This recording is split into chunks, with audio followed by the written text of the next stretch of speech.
माघ की शिवरात्रि और फाल्गुन की शिवरात्रि, ये दोनों शिवरात्रि भव्यता के रूप में मनाई जाती है।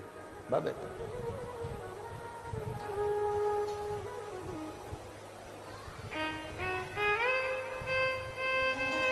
दुनिया के लोग कहते हैं कि शिवरात्रि के दिन भगवान शंकर की पार्वती जी के साथ शादी हुई। ये दुनिया के लोग कहते हैं। पर यदि जिसने शिव पुराण की कथा अगर अच्छे से सुनी हो और पढ़ी हो, तो शिव जी की शादी की जो तारीख है वो ये नहीं है। हमने पहले भी उसका वर्णन किया। भगवान देवाधिदेव महादेव के विवाह की जो तारीख है वो वैशाख शुक्ल पंचमी, शुक्ल पक्ष की वैशाख के महीने में जो पंचमी पड़ती है, उस दिन भगवान शंकर और पार्वती जी का विवाह हुआ था। ये जो शिवरात्रि है, ये विवाह की रात्रि नहीं है। ये शिवरात्रि ब्रह्मा और भगवान विष्णु ने भगवान शंकर को पहचानने के लिए पृथ्वी पर भगवान शंकर के प्रथम शिवलिंग को प्रकट करा था। तो ये शंकर जी के जन्म की शिवरात्रि है, प्रागट्य की शिवरात्रि।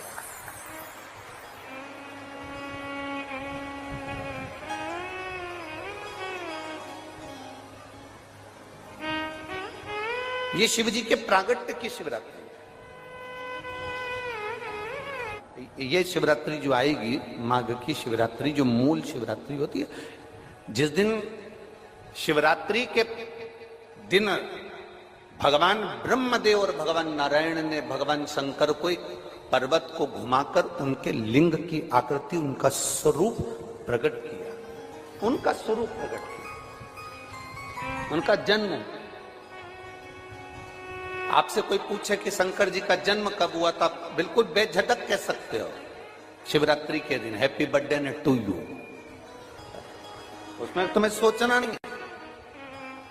भ्रम फैलाने वाले बहुत भ्रम फैलाते हैं। और आज इस व्यासपीठ से एक बात और कहना चाहेंगे, जिसको अपने जन्म की तारीख ना मालूम हो, जिसको अपने जन्म दिन ना मालूम हो, वो आप नियम बना लो कि आपका जन्मदिन भी शिवरात्रि के दिन ही हुआ है, पक्का।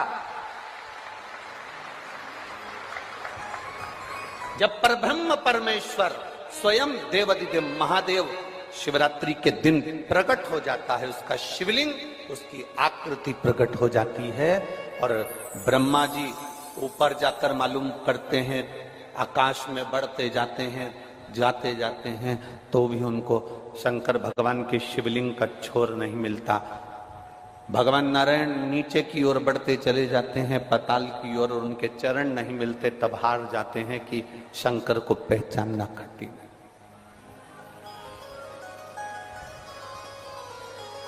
शिव को पहचानना, शिव को जानना कठिन है, बहुत कठिन। जैसे शंकर को पहचानना कठिन है, जैसे शिव को पहचानना कठिन है, उसी तरह कोई संत को, कोई गुरु को, कोई सतगुरु को पहचानना कठिन। शिवरात्रि के दिन जो बड़ी शिवरात्रि होती है, माघ महीने के अंतर्गत जो आती है, ध्यान है आप लोगों को? उस शिवरात्रि के दिन सबसे ज्यादा जरूरी क्या होता है चढ़ाना? एक बेर। क्या जरूरी है? क्या बोलते हो? बेर की बोर, जो भी बोलते हो, जिसमें गुठली होती है और अपन लोग बोर खाते हैं, बेर खाते हैं। मात्र एक बोर, एक बेर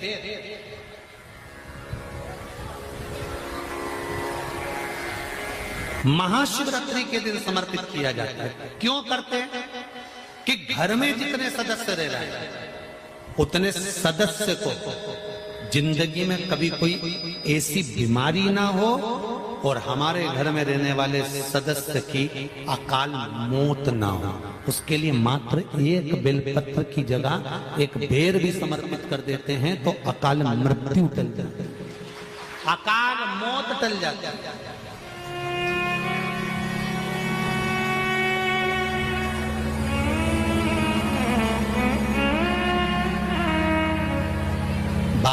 शिवरात्रि आती है,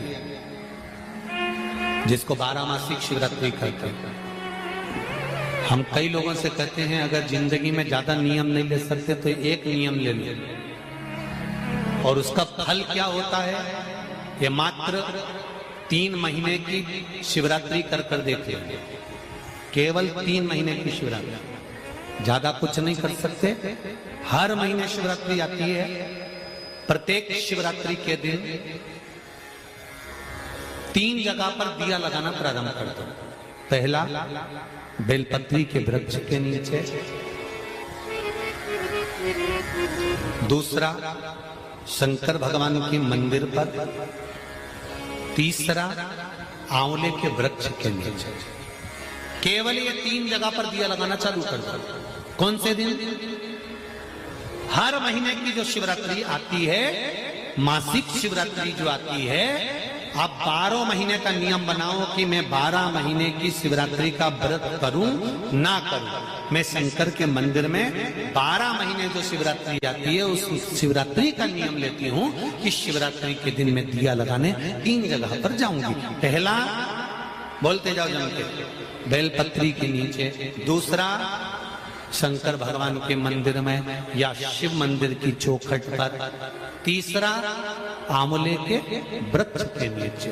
ये 3 जगह पर आप प्रणाम कर कर, झोली पसार कर बाबा देवाधिदेव महादेव, माता लक्ष्मी और पार्वती के नाम से दिया लगाना प्रारंभ कर दीजिए। 3 महीने की शिवरात्रि पूरी हो, ये निश्चित है अगला पत्र आपका इस जगह पर मिलेगा कि बाबा ने मेरा ये कार्य किया। शंकर जी को शिवरात्रि पे क्या चढ़ाया जाता है? बेर।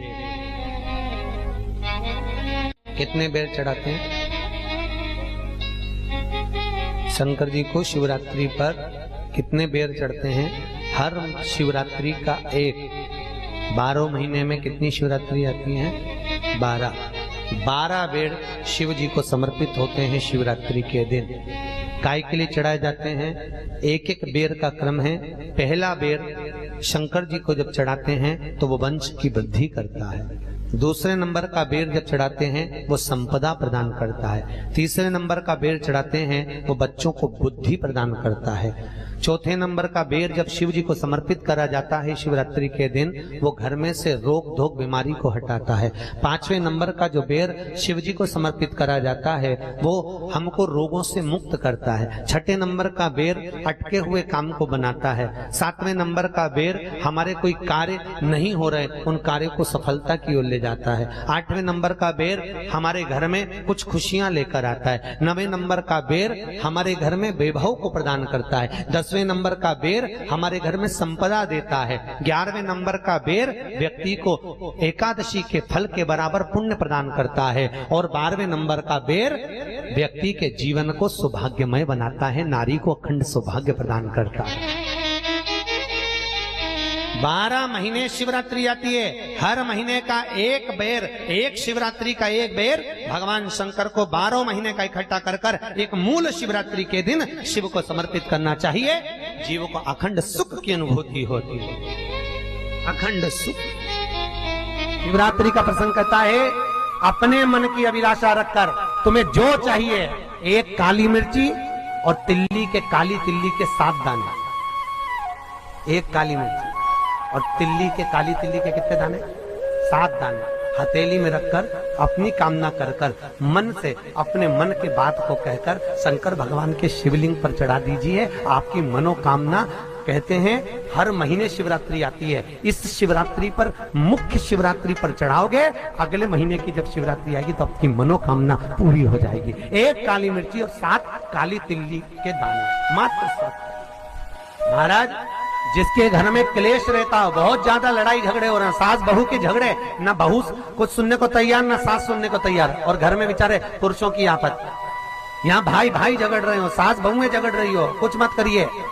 गेहूं की बाली को तोड़ो, गेहूं की बाली जानते ना, जिसमें आप लोग तो गेहूं की बाली को तोड़ना है, और बाली 7 बाली तोड़कर अपने घर में घुमाकर अपने घर का नाम और गोत्र बोलकर उसको शंकर को समर्पित कर दीजिए। जिंदगी में कभी सास बहू का झगड़ा नहीं होगा हमारा। शिवरात्रि के दिन उसको समर्पित करिए, आपके घर में कभी क्लेश नहीं मच सकता। 12 महीने शिवरात्रि आती है और शिवरात्रि के दिन रात्रि को 12 बजे शंकर भगवान पर एक धतूरा चढ़ा दो।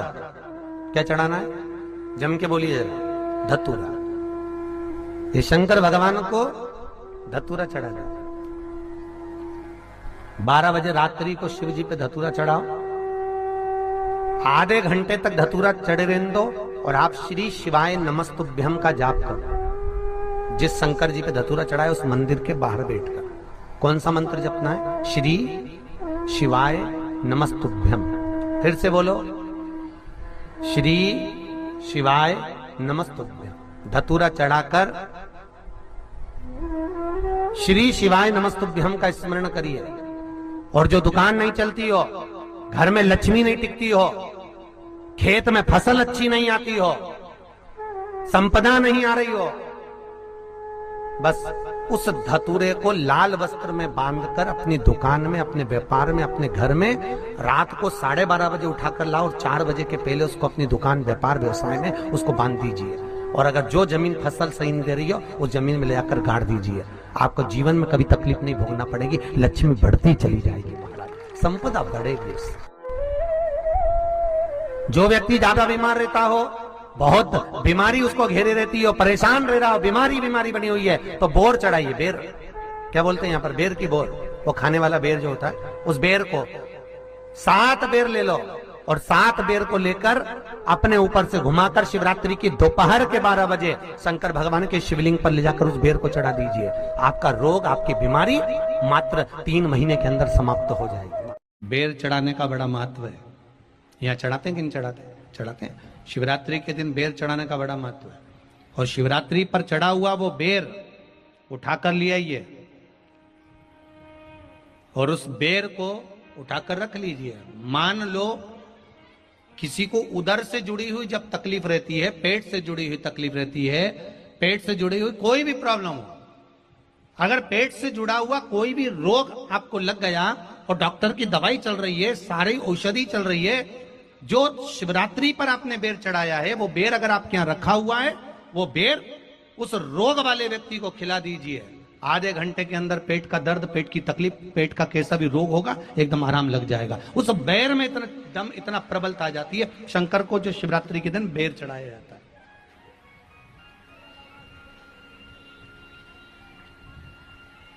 भगवान शिव पर समर्पित हुआ वो बेर का इतना महत्व महाराज। और जो देवता को उठाने के लिए बोर समर्पित करा जाता है, बेर भाजी आंवला उठो देव सांवरा, उसमें शंकर जी का भाव है, क्योंकि शिव जी का दर्शन भगवान नारायण उठते से ही करना चाहते हैं। सबसे पहले नेत्र खोले और मेरा शिव का दर्शन हुआ। बेर का भाव ही शिव का दर्शन का भाव।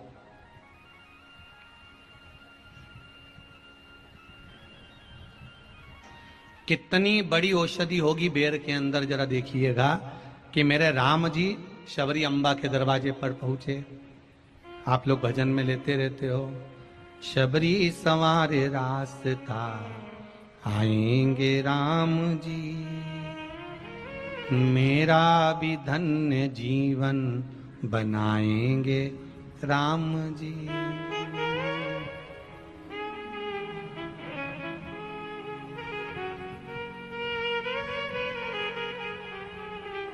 और बागों से चुन चुन के वो लेकर आई बेर की टोकरी। खट्टे हो चाहे मीठे हो पाएंगे राम जी, मेरा भी धन्य जीवन बनाएंगे राम जी। शबरी ने राम जी को बेर दिए, राम जी ने बेर खाया, प्रेम से खाया। याद आया पीछे लक्ष्मण खड़ा है, राम जी ने लक्ष्मण को बेर दिए, ले लक्ष्मण ये बेर खा ले। लक्ष्मण जी ने बेर लिए, लक्ष्मण जी ने बेर को देखा तो वो शबरी अम्बा अपने मुंह से झूठा करके दे रही है। लक्ष्मण जी ने बेर लिया, पास में रख लिया, फिर लिया, फिर रख लिया।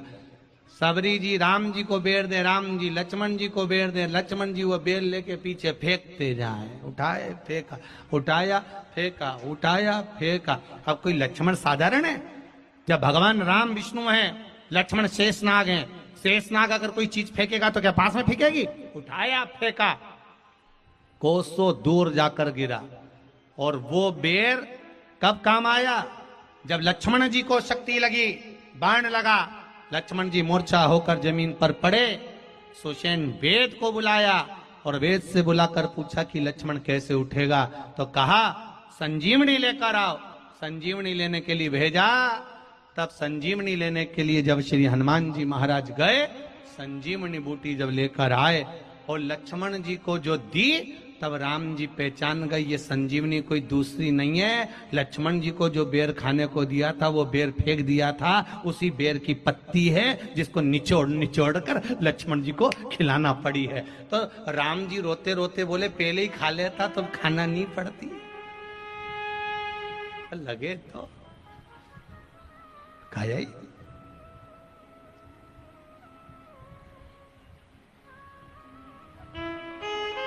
यहां तो सीधी सीधी बात है ना।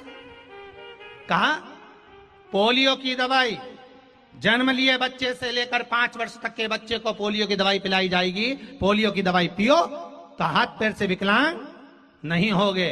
बोलो, बोलते कि नहीं बोलते? पियो विकलांग नहीं होगे। जो नहीं पिएगा वो हाथ पैर से विकलांग हो जाएगा। उसी तरह शिव महापुराण की कथा, जिसका जन्म नहीं हुआ, जो माता के गर्भ में है, उससे लेकर जो मर रहा है उस तक के व्यक्ति को सुनाई जाएगी। पोलियो की दवाई नहीं पियोगे, हाथ पैर से विकलांग हो जाओगे। शिव महापुराण नहीं सुनोगे तो काम, लोभ, विषय, आसक्ति से विकलांग हो जाओगे। इसलिए सुनो, ये सुनने का विषय है, इसको श्रवण करना, हमारे जीवन में उतारना, ये मिलेगी। धन्यवाद। ऐसे ही जानकारी के लिए छाया जैन चैनल को सब्सक्राइब करें और अगर आपको यह वीडियो अच्छी लगी हो तो एक लाइक अवश्य करें और कमेंट में ओम नमः शिवाय अवश्य लिखें।